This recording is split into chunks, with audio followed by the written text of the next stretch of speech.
કંબોડિયામાં online scam અને digital arrest કરનારાઓ સામે મોટી કાર્યવાહી કરાઈ છે.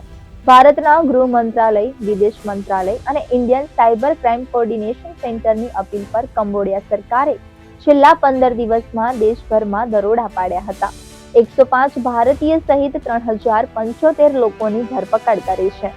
ભારતીય ગૃહ મંત્રાલય અને વિદેશ મંત્રાલયને ગુપ્ત માહિતી મળી હતી કે કંબોડિયાથી ડિજિટલ અરેસ્ટનો ખેલ ચાલી રહ્યો છે. ત્યારે કંબોડિયા સરકારે 138 અલગ સ્થળો પર દરોડા પાડ્યા હતા.